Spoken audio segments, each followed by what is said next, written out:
నమస్తే, welcome to ఈహా TV. హాస్పిటల్లో చేరిన ఓ 33 ఏళ్ల మహిళలో చలనం లేదు, ఊపిరి తీసుకోలేదు, మెదడు పని చేయలేదు, పల్స్ కూడా లేదు. అందుకే ఆమె చనిపోయింది అని వైద్యులు ధృవీకరించారు. కానీ 8 నిమిషాల తర్వాత ఆమె కళ్ళు తెరిచింది.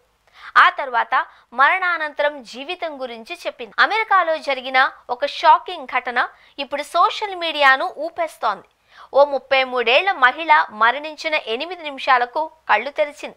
తొలుత ఆమెలో చలనం లేదు, ఊపిరి తీసుకోలేదు, మెదడు పని చేయలేదు, పల్స్ కూడా లేదు. అందుకే ఆమె చనిపోయింది అని వైద్యులు ధృవీకరించారు. అయితే మళ్లీ బతికింది. ఆ తర్వాత మరణానంతరం జీవితం గురించి ఆమె అనేక విషయాలను చెప్పింది. ఆ మహిళ పేరు బ్రియాన్నా లాఫెట్టి. మరణం నుంచి తిరిగి రావడంపై ఆమె మీడియాకు ఈ విధంగా చెప్పింది. మరణం అనేది ఒక భ్రాంతి. ఎందుకంటే మన ఆత్మ ఎప్పటికీ చావదు, మనం స్పృహలోనే ఉంటాం. మన ఆత్మ వేరే చోటకు వెళుతుంది అని బ్రియాన్నా చెప్పుకొచ్చింది. మరణం తర్వాత తిరిగి జీవితం పొందడం గురించి మాట్లాడుతూ నొప్పి లేదు, అంతా ప్రశాంతంగా క్లియర్గా అనిపించింది అని వివరించింది. నా భౌతిక దేహం నుంచి నన్ను ఉన్నట్టుండి వేరు చేశారు. నా గురించి నాకు గుర్తులేదు, నా మనిషి జీవితం గురించి గుర్తులేదు. చలనం లేకుండా ఉండిపోయాను, కానీ నాలో లైఫ్ ఉన్నట్టు అనిపించింది, ఎక్కడో తేలుతున్నట్టు అనిపించింది. టైం అనేదే లేని చోట ఉండిపోయాను అని పేర్కొంది.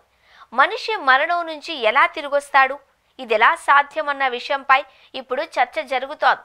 అయితే బ్రియాన్నా అరుదైన మయోక్లోనిక్ డిస్టోనియా అనే న్యూరోలాజికల్ కండిషన్లోకి జారుకొని ఉండవచ్చు అని వైద్యులు భావిస్తున్నారు.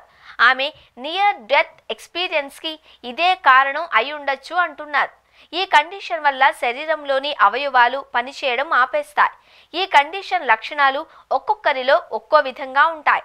దీనికి చికిత్స అంటూ ఏదీ లేదు, కానీ కండిషన్తో కలిగే లక్షణాలను తగ్గించవచ్చు. ఓరల్ మెడికేషన్స్, థెరపీలు, బొటూలినం, న్యూరోటాక్సిస్ ఇంజెక్షన్లను వాడతారు.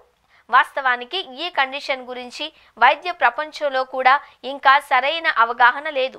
దీనిపై ఇప్పటికీ పరిశోధనలు జరుగుతున్నాయి.